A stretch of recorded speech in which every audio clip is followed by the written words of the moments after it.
खबर शामिल करते हैं। सियालकोट से डकैती की वारदातों में मुलव्वस हबीबा डकैत गैंग सरगना समेत गिरफ्तार। मुलजमान के कब्जा से माल मसरूका में नकदी, कीमती मोबाइल फ़ोन और नाजायज़ असला पिस्टल 30 बोर भी बरामद कर लिया गया। मज़ीद तफसीलात जानते हैं सियालकोट से अली इमरान की इस रिपोर्ट में।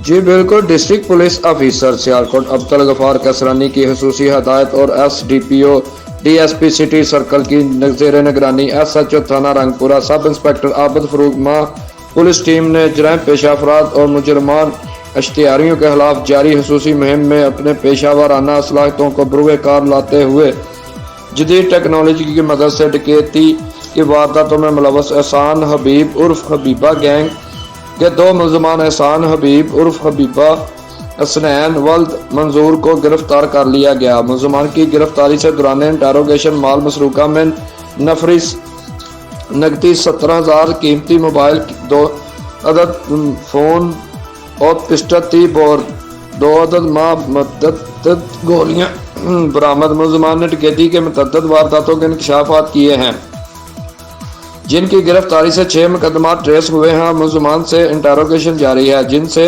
मज़ीद बरामदगी अमल में लाई जाएगी। DPO सियालकोट ने पुलिस टीम में मौजूदा तमाम अफसरान और मुलाजिमीन को तरीफी सर्टिफिकेट और नगद इनाम देने का ऐलान किया है और हदायत की है कि अवाम की जान व माल की हिफाजत को हर सूरत यकीनी बनाया जाए। कैमरामैन टीम के साथ अली इमरान, सिटी 5 न्यूज़ सियालकोट।